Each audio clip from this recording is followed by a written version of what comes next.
All right, the Indianapolis Colts get a triple dose of good news. If you're new to the channel, we are Detroit Lions fans, but this channel is fully dedicated to teams that get overlooked by the national media and just don't get the love. And the Colts are one of those teams, and being Lions fans, we kind of know what that's all about. We've been talking about the Colts. So three good things. I know it's a little rough right now, but you're still in great shape.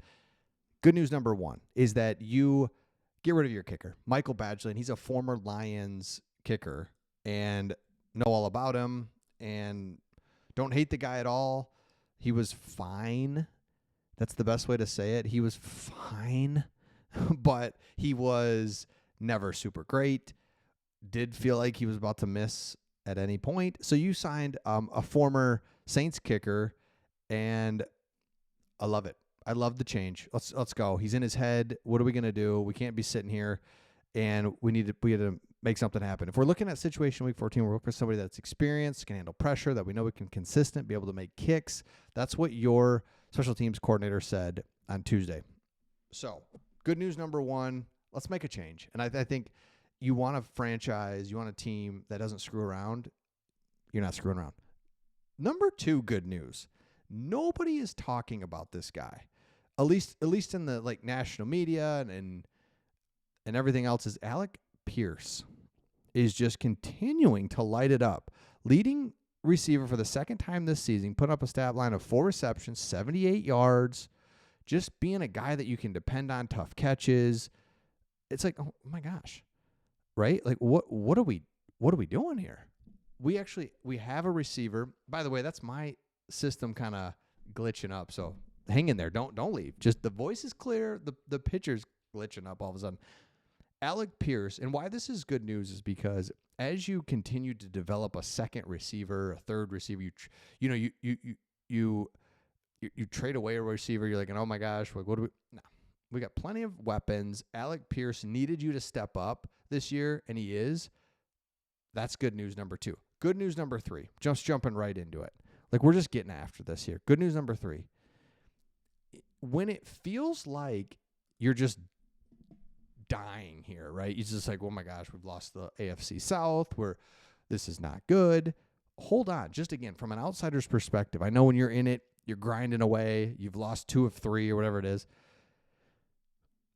8-4, tied with the Jags. You've lost 2 in a row. They've won 3 in a row. All of a sudden, boom. That's how the NFL works. But you play them this week.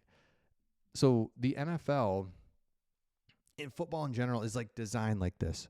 You get right back out there, and here we go. You can go from this sucks to, hey, imagine if you didn't know the schedule in advance, and you only saw it week by week.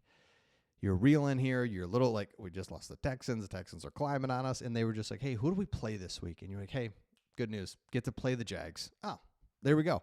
So here's where the Colts get to find out. And I think this is where everybody's kind of at in the season right now. Everybody across the league.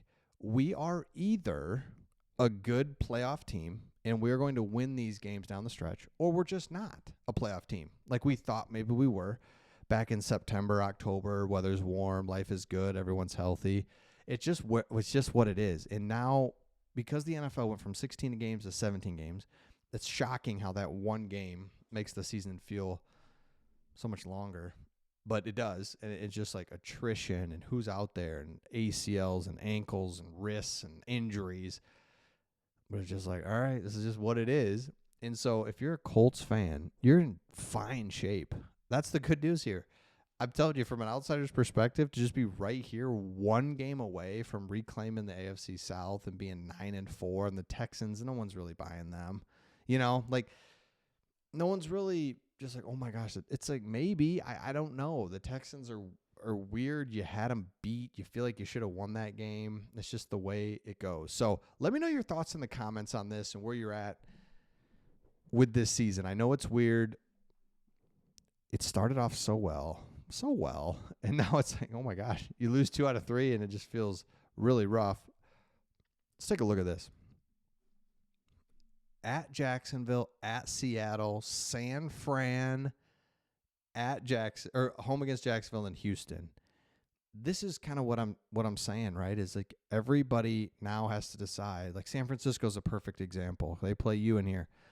Are we a playoff team, and are we as good as we think? Well, we'll have a chance to see. Otherwise, let's just find out right now.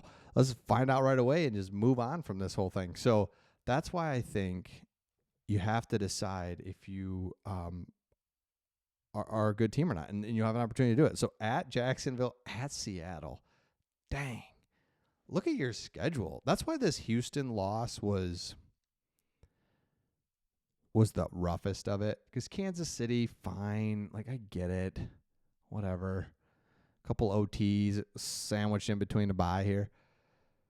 But that Houston, you get that because this is tough. These are two tough games. San Fran, Jacksonville again. So that's the good news. You play Jacksonville twice still. Let's go. Beat those guys twice, because there's always this head-to-head debate, if you will. Oh, man, they play you. It's like, no, good. We want to play them because then we can just – that counts as two. So let's go beat them twice. And that's the crazy thing. If you look at this schedule, tough schedule, really all you got to do is beat Jacksonville twice. Not that easy. I just say it like it's easy.